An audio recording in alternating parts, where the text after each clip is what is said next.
Hello, everyone. It is my great pleasure to welcome you all to today's event hosted by the RSA. My name is Alcinda Honwana. I am a professor of anthropology and I'm currently principal interregional advisor at the United Nations Secretariat in New York. And I'm also a visiting professor at the London School of Economics and Political Science. I am delighted to be joined by Trish Lorenz, who is the winner of the 2021-2022 Nine Dots Prize. The Nine Dots Prize is an award that promotes and encourages creative, innovative thinking to address contemporary societal issues. It encourages thinking outside the box. Trish's prize-winning essay was inspired by the question, what does it mean to be young in an aging world? And she argues that such a question needs to take into account the significant young populations in Sub-Saharan Africa. And she did that by looking at the situation of young people in two megacities in Nigeria, Lagos and Abuja. And as she argues rightly, while the Western world is aging, most of the global South is getting younger and younger. Having been a journalist over 15 years, Trish is a regular contributor to titles including The Guardian, The Financial Times, and The Telegraph. Her reporting covers subjects ranging from design, art, and culture to travel, politics, and human interest. Trish, welcome, and thank you for joining us today. It's fantastic to be here, and so nice to meet you, Alcinda. Nice to meet you too. Well, before we get started, let me welcome everyone to join a conversation on our chat using the hashtag RSA Young Disruptors on Twitter. We would love to hear your thoughts and comments. Trish, shall we start with our conversation by tackling again that question for the prize? What does it mean to be young in an aging world? Why did you think you would like to tackle this question, and why did you decide to apply for the prize answering this question? Why was that the question important to you? Well, the question basically called to me the minute I saw it, because as you say, I mean, we definitely have an aging global north. In Europe, the average age is 43, which is quite old. And in 2018, for the first time in human history, there were more people aged over 65 than under 5. So there's definitely a demographic change going on. But the question was framed, how does it feel to be young in an aging world? And to be honest, it's not an aging world. There is one part of the globe that definitely has no problem with aging, in fact, has a massive youth bulge. And as you said, that's Sub-Saharan Africa, where the median age is 18. And by 2050, there will be 1 billion young people living on the continent. And by the end of this century, 1 in 2, every other youthful person will be from Africa. So for me, it felt like very obvious that if you were going to answer the question, how does it feel to be young in an aging world, you very much need to talk to people who are going to be young from Sub-Saharan Africa. I also felt that in general, when people ask questions about the youth, young people in general, when people ask those questions, they look to Gen Z and millennial in the global north, be that in the United States or Europe or wherever, and that often young Africans' voices are not heard. So I felt it was a really good opportunity to talk to young Sub-Saharan Africans about what was going on. And I chose Nigeria because I had a limited amount of time, and so I needed to bring the story down. And Nigeria is often called the giant of Africa. It contributes like 1/4 of the GDP of Sub-Saharan Africa, and is already the 7th largest country in the world, and will be the 3rd largest probably on current projections by 2050, when it's going to be bigger than the US. It's also a very, very young country. 42% of Nigerians are under 14. So, you know, definitely haven't got an issue with an aging world there. In terms of the prize, I felt that I had something that I wanted to say, and I really honestly didn't expect to win it. I was thrilled beyond belief to have the chance to do this, but I just thought that the question had been not so well framed, and I wanted to say what I just said to you. So. Thank you, Trish. In your book, you describe this generation as the Sorosoke or Sorosoke. Could you tell us where this term comes from and what type of people it represents? Yes, I mean, Sorosoke, there was a little bit of a debate about using this because for a lot of people, the pronunciation is difficult or unusual because it's an unusual term. But Sorosoke means speak up in Yoruba, and Yoruba are the people of Lagos and Southwest Nigeria. And it was first used as a protest term, actually, in the End SARS protests against police brutality about 2 years ago. And then it was co-opted by this generation as a general term for their desire to speak up for more economic rights, more political rights, a voice to minorities. And so it became a bit of a calling card for this generation. And then I personally chose it because I think it really exemplifies the kind of people I met when I was in Lagos and in Abuja. You know, very confident, very outspoken, and creative disruptors, you know, challenging the system, speaking up against things that perhaps previous cohorts had either accepted or had thought about, complained, but hadn't been so vocal about as this generation was. So I thought it was a good title, as well as having this connection to this youthful energy of protest in Lagos. Very interesting. And talking about that and that sense of, you know, this idea of protesting, of social movements, and you spoke about the End SARS movement that started in 2017 when a SARS officer killed brutally a young man and sparkled all these protests and revolt. What was the impact of that movement for, you know, young people's sense of identity, engagement, and a sense of, you know, having the right to speak out and also defend their own situation, so to speak?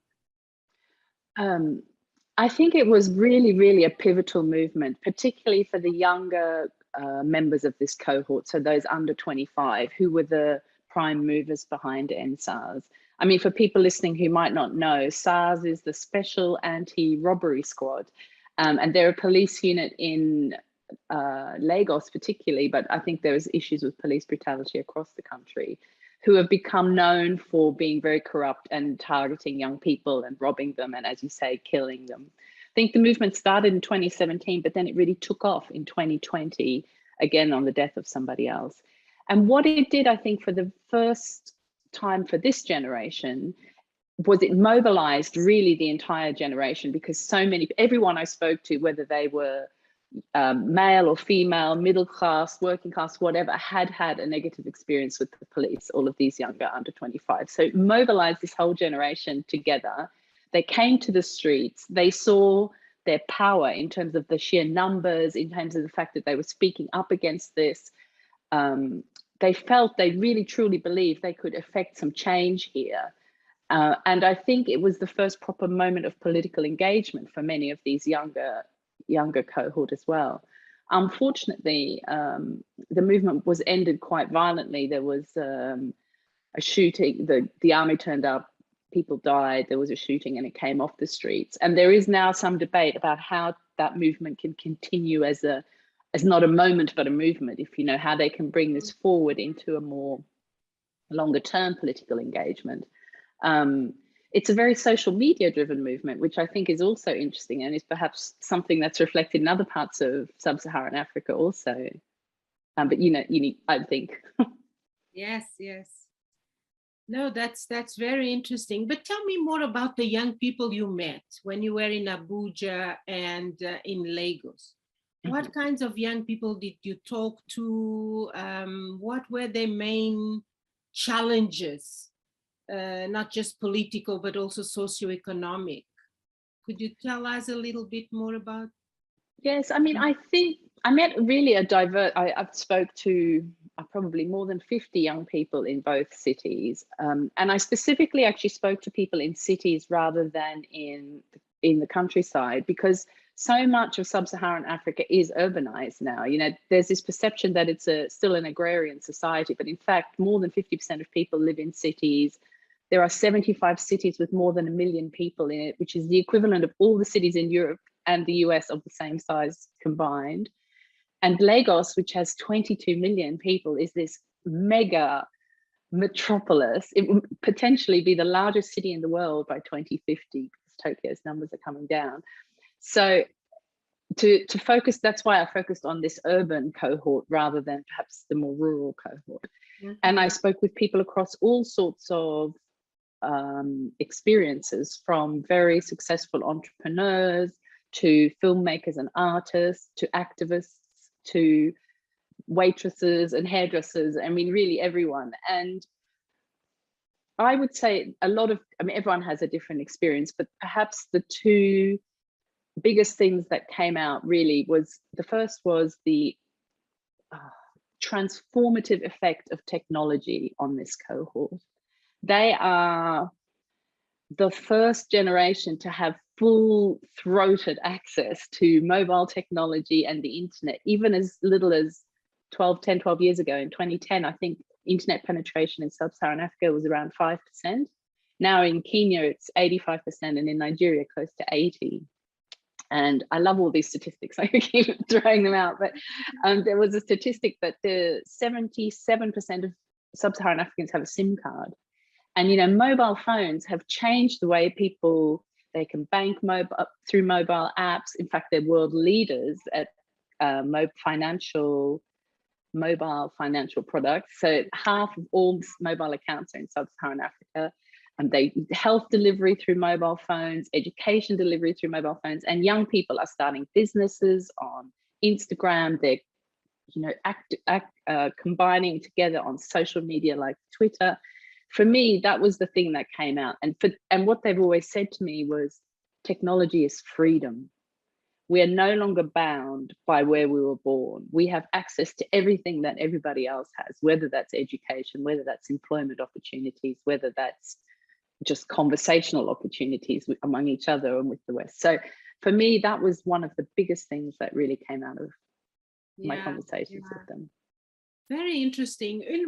In my research, one of the issues that also came up regarding technology, to a certain extent, yes, it allowed them to, you know, created freedom, but also opened up the world to them. They could connect to the world in ways that the generation of their parents couldn't.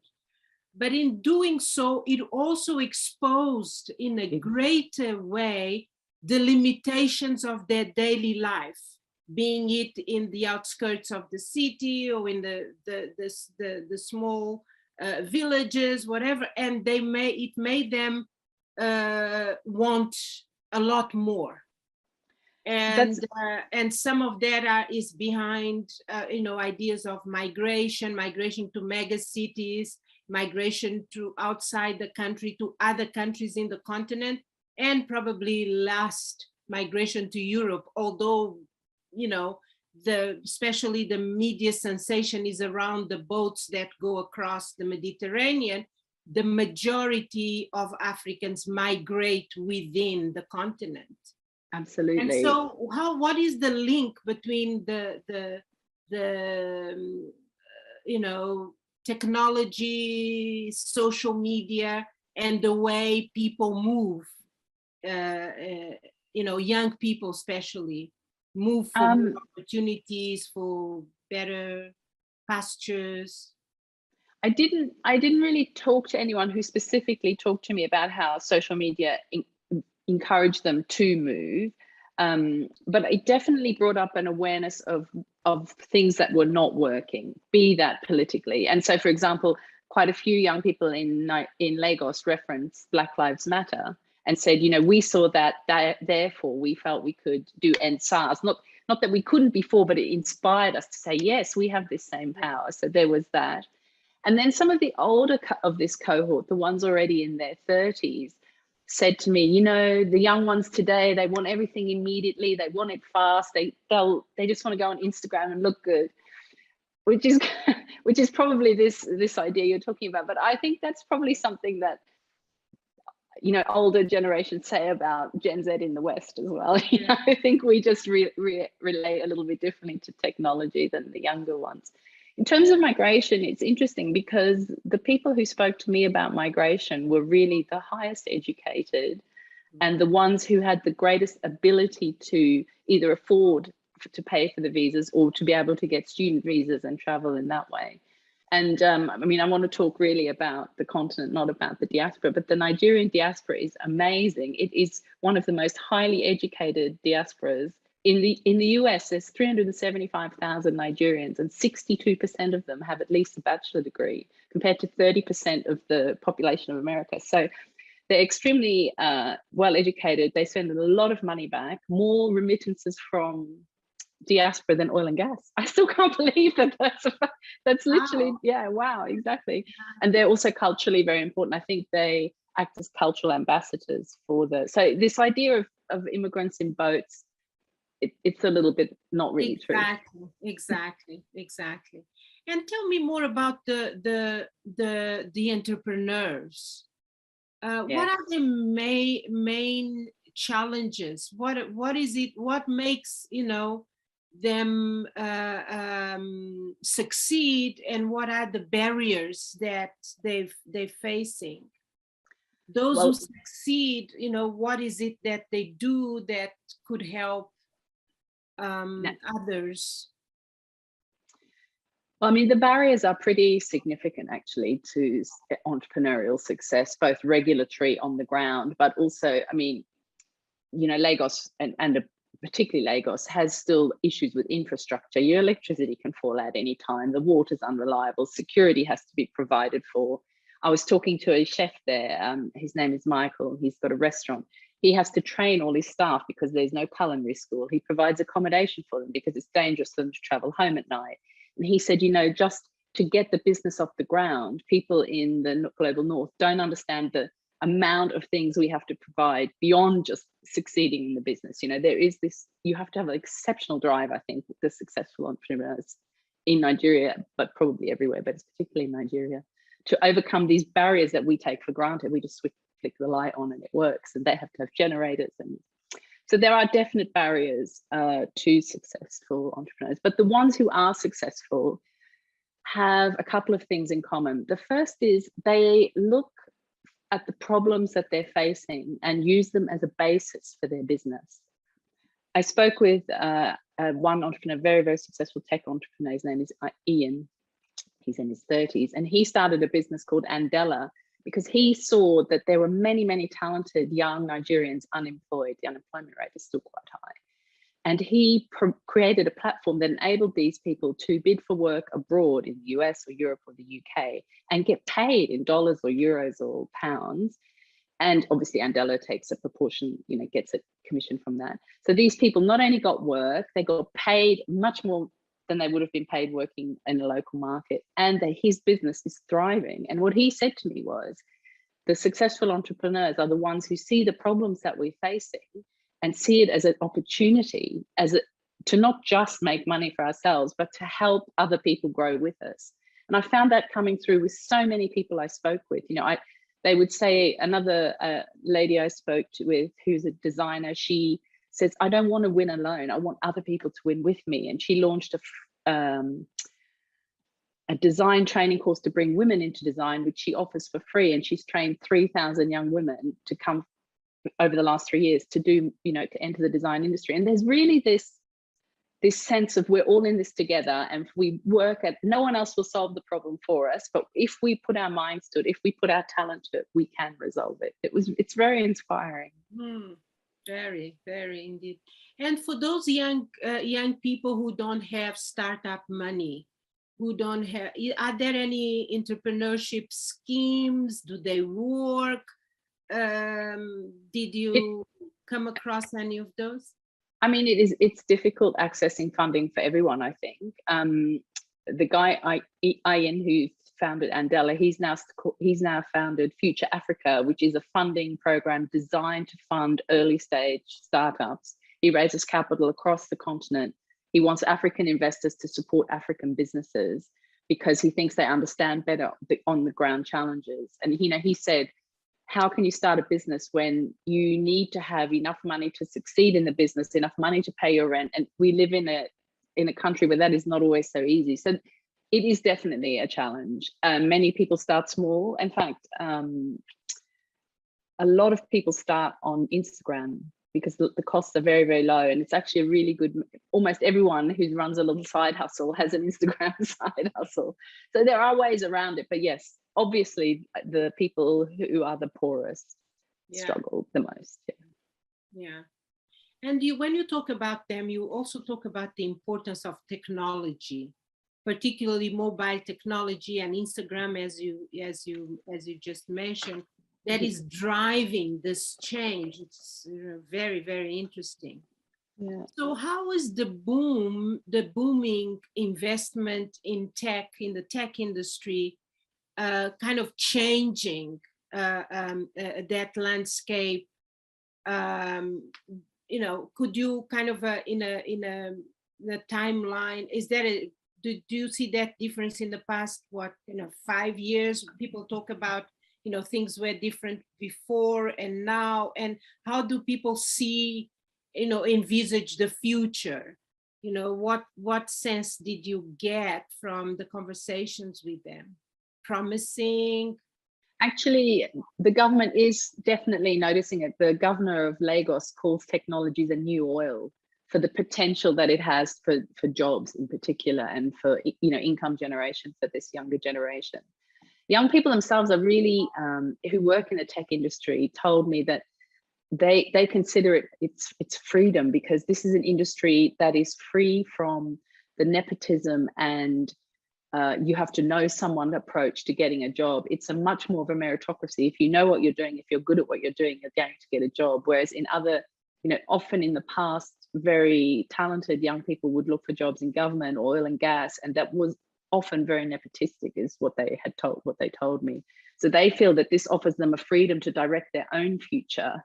And they think in some ways the government is a little bit challenged by that, because not only are they earning, they're earning well, and End SARS was the revolution that was funded by tech, in a way, enabled by tech and funded by tech.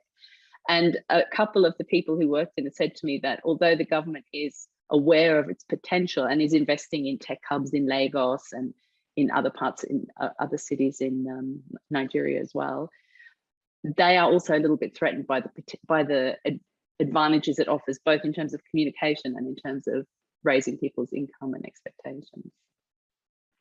There's a general feeling of positivity. I think that's one of the amazing things that you get when you travel in Nigeria. Well, I was in Lagos. The energy, the enthusiasm, this belief that things are going to get better. It's really, I don't know if you see that when you're yes, traveling. Absolutely. And what about the young women? The young women you met, because often when we have conversations about youth, the tendency is to talk about male youth.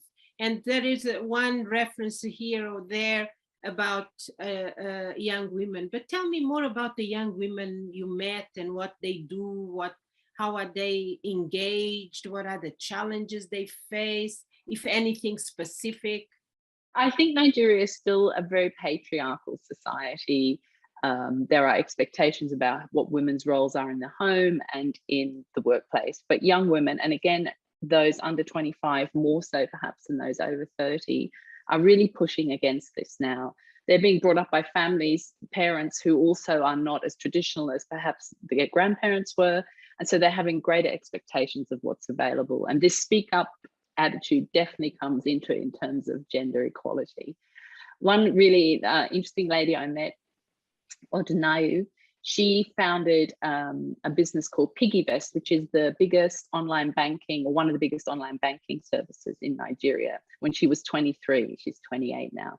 Has 3 million customers. She's the chief operating officer. She makes sure she employs minimum of 50% women, and she's the founder of the Feminist Coalition, one of the co-founders, which I just spoke about.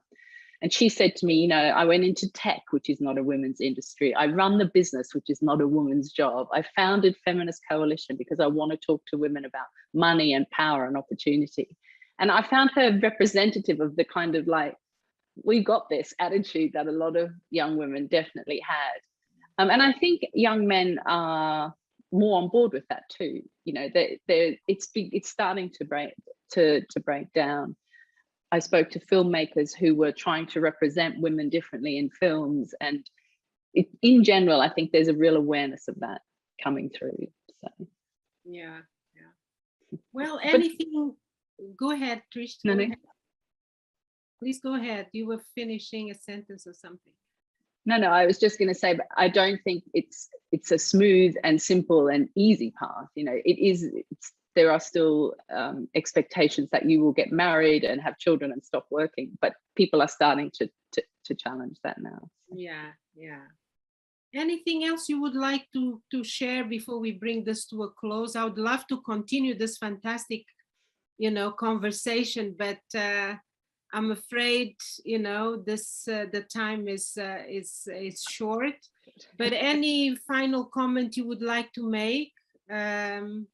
Anything that you would like our viewers and the participants to take from the book that we didn't mention?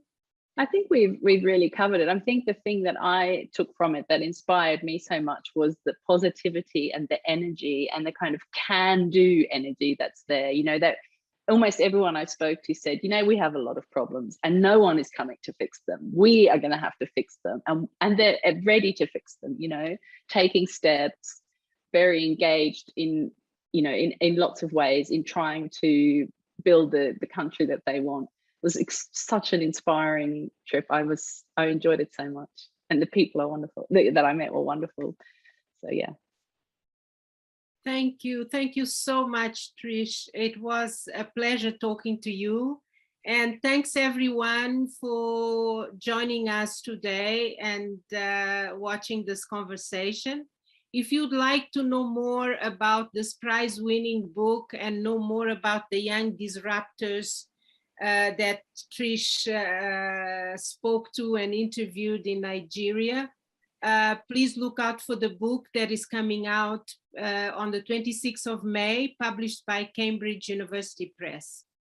And to learn more about the work of the RSA, please check the website, which is thersa.org.